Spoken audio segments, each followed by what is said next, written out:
Hello friends, സാന്ത്വനത്തിലേക്ക് എല്ലാവർക്കും സ്വാഗതം. അങ്ങനെ നമ്മുടെ ഇന്ദിരാമ്മയെ ക്ഷണത്തിൽ കൊടുക്കുകയാണ് കേട്ടോ നമ്മുടെ ഗോമതി.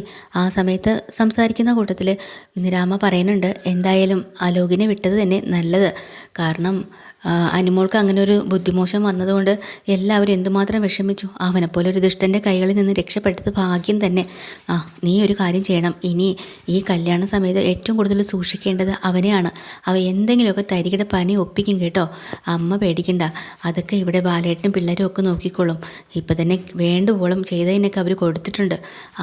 അപ്പോൾ ഇന്ദിരാമ്മ പറയണം, എടി ഇനിയിപ്പോൾ നീ അവർ കൊടുത്തില്ലെങ്കിലും അവനാവശ്യമുള്ളതൊക്കെ നാട്ടുകാരിടയ്ക്കിടയ്ക്ക് കൊടുക്കുന്നുണ്ടെന്നാണ് എനിക്ക് തോന്നണമെന്നും പറഞ്ഞ് ഇവർ പരസ്പരം അങ്ങ് ചിരിക്കാട്ടോ അലോകിൻ്റെ കാര്യങ്ങളൊക്കെ പറഞ്ഞിട്ട്.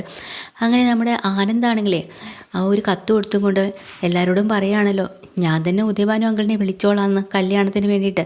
അങ്ങനെ ക്ഷണിക്കാനായിട്ട് ഒരു കത്തും കൊണ്ട് നേരെ അങ്ങോട്ട് പോവുകയാണ് ജോലിക്ക് പോകുന്ന വഴിയിലോടെടുത്ത് വണ്ടി ഒതുക്കി നിർത്തിയിട്ട് ആ കത്ത് ബാഗിൽ നിന്ന് വരുത്തിട്ട് വലിച്ച് കീറി തന്നെ ഭിന്നമായിട്ട് ദൂരെ കളയാട്ടോ. എന്നിട്ട് അത്ര ദേഷ്യത്തോടെ പറയാം, ഉദയഭാനു അയാളെ ഈ കല്യാണത്തിന് ഞാൻ വിളിക്കില്ല, അയാൾ ഈ കല്യാണത്തിന് വരേം വേണ്ട.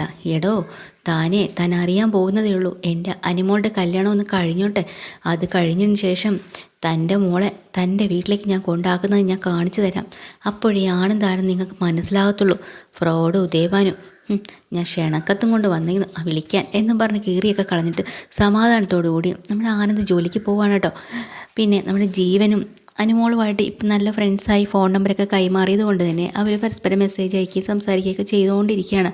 അപ്പോൾ ഇതിനിടയ്ക്ക് അലോക് അനുമോളുടെ ഫോണിൽ വിളിക്കണമെന്നുണ്ടെങ്കിൽ ഇതൊന്നും അനുമോൾ മൈൻഡ് ചെയ്യണ പോലും ഇല്ല കേട്ടോ. അപ്പം അങ്ങനെ സന്തോഷത്തോടെ ഇരിക്കുന്ന സമയത്ത് സുകന്യ ഓടിക്കൊണ്ട് വരും കേട്ടോ. അനുമോളെ എന്താ ചേച്ചി?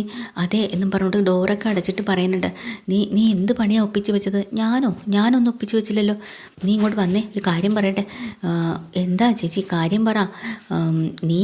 നിനക്ക് അലോകമായിട്ടൊരു ബന്ധമില്ലെന്നല്ലേ നീ പറഞ്ഞത്, പിന്നെ വീണ്ടും തുടങ്ങിയോ? ഇല്ല, ഞാൻ അവനോട്ടുള്ള എല്ലാ ബന്ധങ്ങളും ഉപേക്ഷിച്ചു. എനിക്ക് അങ്ങനെയൊന്നുമില്ല, അവനുമായിട്ട് ഒരു ബന്ധമില്ലെന്ന് ഞാൻ എല്ലാവർക്കും വാക്കും കൊടുത്തിട്ടുണ്ട്. എന്താ ഇപ്പം പുതിയ കാര്യം? അതെ, അവൻ വിളിച്ചിട്ടൊക്കെ നീ അവൻ്റെ നമ്പർ ബ്ലോക്ക് ചെയ്ത് വെച്ചോ? അതെ, ബ്ലോക്ക് ചെയ്തു. എന്താ, എനിക്ക് അവനോട്ടുള്ളൊരു ബന്ധമില്ലല്ലോ, അതുകൊണ്ടാണ് ഞാൻ ബ്ലോക്ക് ചെയ്ത് വെച്ചത്. പക്ഷേ നീ കാണിച്ചത് വലിയ അബദ്ധമായിപ്പോയി.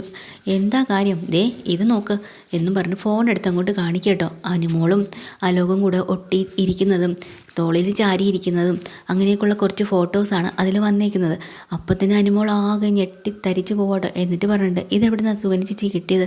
ഇത് അവൻ എൻ്റെ ഫോണിലേക്ക് അയച്ചതാണ്. പക്ഷേ അനുമോളെ, നിന്നെ ഞാൻ ഒരുപാട് വിശ്വസിച്ചു. നീയോ അവനും തമ്മിൽ ഫിസിക്കൽ റിലേഷൻഷിപ്പ് ഒന്നുമില്ലെന്നാണ് നീ എന്നോട് പറഞ്ഞത്. എന്നിട്ട് ഇങ്ങനെയൊക്കെ നിങ്ങൾ ചെയ്തിട്ടുണ്ടായിരുന്നല്ലേ?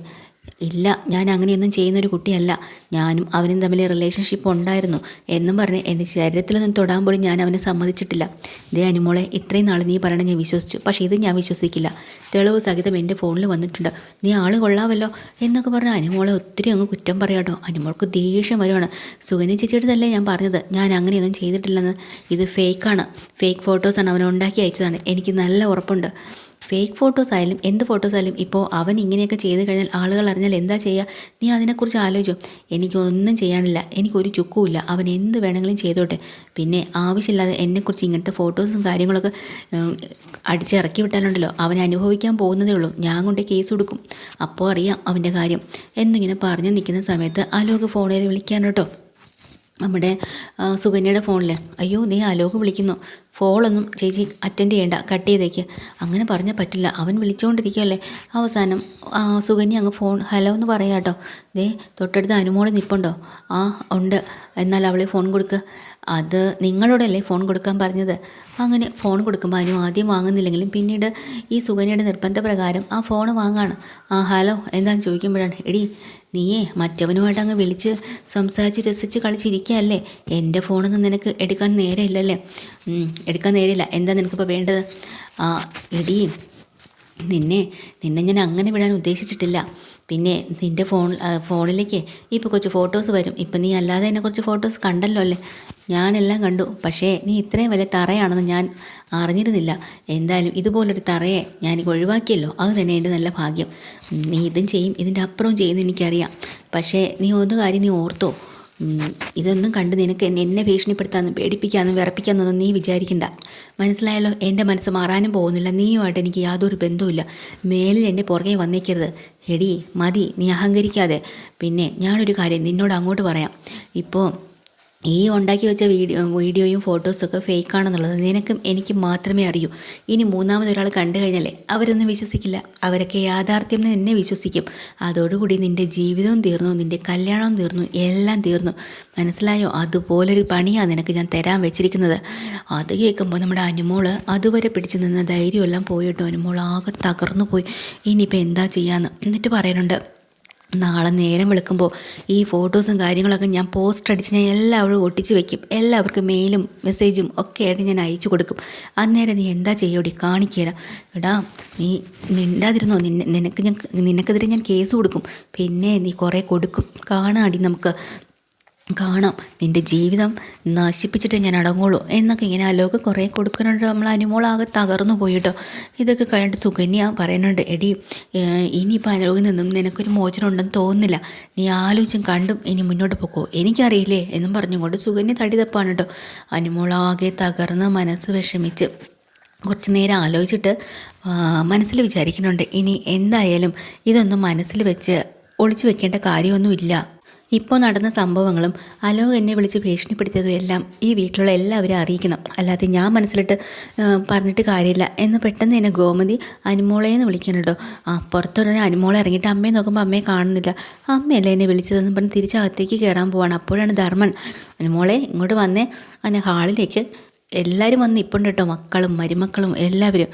അപ്പോൾ അനുമോൾ അന്തം വിട്ട് നിൽക്കുക. ഇതെന്താ എല്ലാവരും മോളിങ്ങി വന്നേ. അങ്ങനെ അനുമോളെ എല്ലാവരും അടുത്തേക്ക് വിളിക്കുകയാണ്. അപ്പം അനു പറയണേ, നിങ്ങളോട് എല്ലായിടത്തെ എനിക്കൊരു കാര്യം പറയാനുണ്ട്. ഉടനെ ധർമ്മൻ ഇടയ്ക്കേറി പറയാം, കാര്യങ്ങളൊക്കെ പിന്നെ പറയാം, ഞങ്ങൾക്കും ചില കാര്യങ്ങൾ നിന്നോടും പറയാനുണ്ട്, അതെല്ലാം കഴിഞ്ഞിട്ട് നീ പറഞ്ഞാൽ മതിയെന്ന്. അങ്ങനെ ഇവർ വിചാരിച്ച് ഇന്ന് അനുമോളുടെ കല്യാണത്തിന് മുമ്പായിട്ട് അവരവർക്ക് കൊടുക്കാനുള്ള ഗിഫ്റ്റുകളെല്ലാം അവരവർ കൊടുക്കുകയാണ്. ആദ്യം ധർമ്മൻ തന്നെയാണ് കൊടുക്കുന്നത് കേട്ടോ. ധർമ്മൻ എന്തോ സാധനങ്ങളൊക്കെ വാങ്ങി കൊടുക്കുന്നുണ്ട്. എന്നിട്ട് സുകന്യ ചേച്ചിയെ വിളിക്കുന്നുണ്ട്. സുകന്യയുടെ കയ്യിലൊന്നുമില്ല. അപ്പോൾ സുകന്യ പറയാം, ഓ ഇന്ന് ഗിഫ്റ്റൊക്കെ കൈമാറുന്ന കാര്യം എന്നോടും കൂടെ പറഞ്ഞിരുന്നെങ്കിൽ ഞാനും കൂടെ വാങ്ങുമായിരുന്നു എന്തെങ്കിലും സുകന്യ പറയാൻ കേട്ടോ. അപ്പോഴാണ് ധർമ്മൻ മനസ്സിലാലോചിക്കുക, ഓ ഈ കാര്യം അവളോട് നേരത്തെ പറഞ്ഞിരുന്നെങ്കിൽ ഇങ്ങനൊരു ചടങ്ങി അവൾ പൊളിച്ച് കൈ തന്നേനെ എന്ന് മനസ്സിലാലോചിക്കാൻ കേട്ടോ. അപ്പം മീനാക്ഷിയൊക്കെ പറഞ്ഞോട്ട് സാരമില്ല, കൊടുക്കാനുള്ള ഗിഫ്റ്റ് ഇനി കല്യാണത്തിന് സമയമുണ്ടല്ലോ, അതിനിടയ്ക്ക് വെച്ച് കൊടുത്താൽ മതിയല്ലോ. അടുത്തതാ വരുന്നുണ്ട് നമ്മുടെ ആനന്ദ് എല്ലാം 2 വളയാട്ടോ വാങ്ങിച്ചു കൊടുക്കണം, സ്വർണ്ണത്തിലുള്ള വള. എന്നിട്ട് അനുമോളെ കെട്ടിപ്പിടിച്ചിട്ട് പറയുന്നുണ്ട്, ഇവളെ നിൻ്റെ കൈ തൂങ്ങി ഞാനാ ഇവളെ എടുത്തിട്ട് നടന്നതും വളർത്തിയതും ഒക്കെ. അതുപോലെ ധർമ്മനും പറഞ്ഞുകൊണ്ട് എൻ്റെ കൈ പിടിച്ചാൽ ഇവളെ സ്കൂളിലേക്കൊക്കെ വന്നതെന്ന്. അങ്ങനെ അനുമോളെ എല്ലാവരും കൂടെ സ്നേഹിക്കണം. അത് കഴിഞ്ഞ് നമ്മുടെ ആകാശും മീനാക്ഷിയും കൂടെ അടുത്തേക്ക് വരുവാണ്. എന്നിട്ട് ആകാശം കൊണ്ട് കൊടുക്കുന്നത് ഒരു കുഞ്ഞി കമ്മലാണ്. എന്നിട്ട് പറയുന്നുണ്ട്, ഞാനൊരു കുഞ്ഞി കമ്മൽ മാത്രമേ എനിക്ക് തരാൻ പറ്റുള്ളൂ, എനിക്കിവിടെ എല്ലാവരെയും പോലെ ബിസിനസ്സും കടയും സ്വന്തമായിട്ടൊന്നും ഇല്ലല്ലോ എന്നിങ്ങനെ പറയാം കേട്ടോ. ബാലനങ്ങ് തല കുനിച്ച് നിൽക്കുകയാണ്. അത് കഴിഞ്ഞ് വലിയൊരു മാലയാണ് നമ്മുടെ മീനാക്ഷി കൊണ്ട് കൊടുക്കുന്നത്, സ്വർണ്ണമാല. അതൊക്കെ കാണുമ്പോൾ എല്ലാവർക്കും ഭയങ്കര സന്തോഷമാവാണ്. സുകന്യയ്ക്ക് മാത്രം കണ്ണുകടി മാറി നിന്നുകൊണ്ട് ഇങ്ങനെ ദേഷ്യത്തോടെ എല്ലാവരെയും നോക്കുകയാണ് കേട്ടോ. അവസാനമായിട്ട് ആര്യൻ്റെ മിത്രയാണ്. ആര്യൻ്റെ കയ്യിൽ പ്രത്യേകിച്ചൊന്നും കൊടുക്കാനില്ല. പക്ഷേ മിത്ര ഒരു പൊതി കൊടുത്തിട്ട് പറയാം, മോളെ എൻ്റെ കയ്യിൽ സ്വർണ്ണമായിട്ടോ പണമായിട്ടോ തരാനൊന്നുമില്ല, പക്ഷേ ഇതൊരു പുസ്തകമാണ്, ഞാൻ നിധി പോലെ ഇത്രയും വർഷം കാത്ത് സൂക്ഷിച്ചൊരു പുസ്തകമാണ്, അത് ഞാൻ നിനക്ക് തരുവാണെന്നും പറഞ്ഞിട്ടാണ് കൊടുക്കുന്നത്. അപ്പോൾ അനുമോള് പറയുന്നുണ്ട്, അതിനൊന്നും സാരമില്ല, വിലയിലും വലിയ ഗിഫ്റ്റിലും അതിലൊന്നും ഇല്ലല്ലോ കാര്യം, നിങ്ങളെല്ലാവരും എന്നോട് കാണിക്കുന്ന ഈ സ്നേഹം അതല്ലേ ഏറ്റവും വലുതെന്നൊക്കെ അനുമോള് പറയാൻ കേട്ടോ.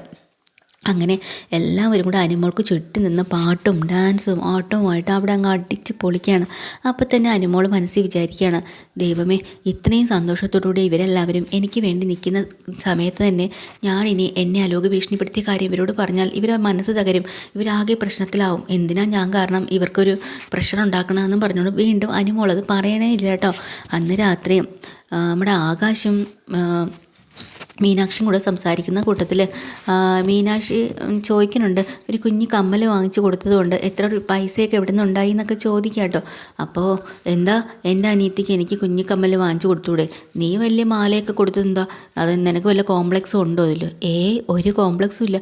അതല്ല ആകാശം നേരത്തെ എന്നോടൊരു വാക്ക് പറയണ്ടായിരുന്നോ, അങ്ങനെയാണെങ്കിൽ ഞാൻ ആ കമ്മൽ കൊടുത്തിട്ട് ഞാൻ തന്ന മാല ആകാശിൻ്റെ കയ്യിൽ തരില്ലേ, അതിന് നേരെ അവൾക്ക് കൊടുത്താൽ മതിയായിരുന്നല്ലോ. അതിപ്പോൾ കുഴപ്പമൊന്നുമില്ല, നീ കൊടുത്താലും ഞാൻ കൊടുത്താലും എല്ലാം നമ്മുടെ കുഞ്ഞനീത്തിക്കുള്ളതല്ലേ. അതൊക്കെ ശരിയാ. പിന്നെ എന്തിനാ കോംപ്ലക്സ് എന്നൊക്കെ പറയുന്നത്? അതൊക്കെ പോട്ടെ. പിന്നെ ഞാനൊരു കാര്യം ചോദിക്കും. നിനക്കാണെങ്കിൽ ഇഷ്ടംപോലെ കാശുണ്ട്, എനിക്ക് പൈസ ഇല്ല, അതുകൊണ്ട് എനിക്ക് ഇതേ വാങ്ങാൻ പറ്റുള്ളൂ. നീ വലിയ ഗവൺമെൻറ് ഉദ്യോഗസ്ഥയല്ലേ എന്നൊക്കെ പറയാം കേട്ടോ. അപ്പോൾ മീനാക്ഷി പറഞ്ഞിട്ടുണ്ട്, അതേ ഞാനിങ്ങനെ വെറുതെ ഇരിക്കുമ്പോൾ ഗവൺമെൻറ് എൻ്റെ വീട്ടിൽ വന്ന് എൻ്റെ ഡോറ് തുറന്നിട്ട് പറഞ്ഞു, അതേ നിനക്ക് ഞാനൊരു ജോലി വെച്ചിട്ടുണ്ട്, അങ്ങോട്ട് വന്ന് ചെയ്തോളാൻ. അങ്ങനെയെന്നാണ് നിങ്ങളുടെയൊക്കെ വിചാരം? ഞാനേ കഷ്ടപ്പെട്ട് പഠിച്ച് ടെസ്റ്റ് എഴുതി നേടിയ ജോലിയാണ് ഇത്. അതിലെനിക്ക് അന്തസ്സുണ്ട്, മനസ്സിലായോ? പിന്നെ എനിക്കും ഉണ്ട് ബിസിനസ്സൊക്കെ തുടങ്ങണമെന്ന്. നീ കാരണമാണ് അതൊന്നും നടക്കാത്ത. ഞാൻ എന്ത് ചെയ്തെന്നാ? ലൈസൻസ് ശരിയാക്കി തന്നിരുന്നെങ്കിൽ എന്നെ അതൊക്കെ ക്ലിയർ ആക്കായിരുന്നു. അതൊക്കെ ആകാശിൻ്റെ ഭാഗത്തുള്ള തെറ്റല്ലേ. ആകാശിന് ഇപ്പം നല്ലൊരു ജോലിയുണ്ട്. എന്ത് ജോലി? ഗോമതി സ്റ്റോറിലും. പിന്നെ അവിടുന്ന് കിട്ടുന്ന നക്കാപ്പിച്ചുകൊണ്ട് എന്ത് ചെയ്യാൻ പറ്റും? അങ്ങനെയൊന്നും പറയരുത് ആകാശ്. പിന്നെ അത് മാത്രമല്ല, ഇനിയിപ്പോൾ കല്യാണം ആവാറുമ്പോൾ നമുക്ക് എന്തെങ്കിലും കൊടുക്കണ്ടേ? എന്ത് കൊടുക്കാനാണ് ആകാശിൻ്റെ ഉദ്ദേശം? ഞാൻ എന്തെങ്കിലും കൊടുക്കും. അത് പറ്റത്തില്ല ആകാശ്. നമ്മൾ ഭാര്യയും ഭർത്താവുമാണ്. ഇങ്ങനെയുള്ള കാര്യങ്ങളൊക്കെ ചെയ്യുമ്പോൾ നമ്മൾ രണ്ടുപേരും ഒരുപോലെ അറിഞ്ഞു വേണം ചെയ്യാനായിട്ട്. അതുകൊണ്ടാണ് ഞാൻ എടുത്ത് ചോദിക്കുന്നത്. അങ്ങനെയാണെങ്കിൽ ഞാനൊരു 5 പവൻ കൊടുക്കും. 5 പവനോ? അതൊക്കെ കൊടുക്കാനുള്ള പൈസ ആകാശിൻ്റെ കയ്യിലുണ്ടോ? അതൊക്കെ ഞാൻ ഉണ്ടാക്കും. ദേ ആകാശേ, എന്നോട് സത്യം പറ. അങ്ങനെ കൊടുക്കണമെങ്കിൽ എത്രയും രൂപ വേണം? അത് നീ എവിടെ നിന്ന് ഉണ്ടാക്കും? പിന്നെ അതൊക്കെ ഞാൻ ഉണ്ടാക്കും. ഇതുപോലെയാണ് കട തുടങ്ങാൻ വേണ്ടി അഡ്വാൻസ് കൊടുത്തപ്പോൾ ഞാൻ ഉണ്ടാക്കുമെന്ന് പറഞ്ഞ് ചെയ്തത്. അവസാനം എന്തായി? അവസാനം ആകാശ് തന്നെ എന്നോട് പറഞ്ഞു, ഞാൻ പലിശയ്ക്ക് വാങ്ങിച്ചാണ് കൊടുത്തതെന്ന്. എന്നിട്ട് പെട്ടുപോയില്ലേ? അതുപോലെ ആവരുത്. അതുകൊണ്ടാണ് ഞാൻ പറയുന്നത്, തുറന്ന് പറയണം. എവിടെ നിന്നാണ് കാശ്? പറ എന്നിങ്ങനെ ചോദിക്കുന്നുണ്ട് കേട്ടോ മീനാക്ഷി. ആകാശ് ഇങ്ങനെ മീനാക്ഷിയുടെ മുഖത്ത് ദയനീയമായി നോക്കിയിരിക്കുകയാണ്. ഇന്നത്തെ എപ്പിസോഡിൽ ഡീറ്റെയിൽഡ് എപ്പിസോഡ് വീണ്ടും വരാൻ. ചാനൽ ഇഷ്ടമായാൽ ലൈക്ക് ചെയ്യുക, ഷെയർ ചെയ്യുക, സബ്സ്ക്രൈബ് ചെയ്യുക. താങ്ക്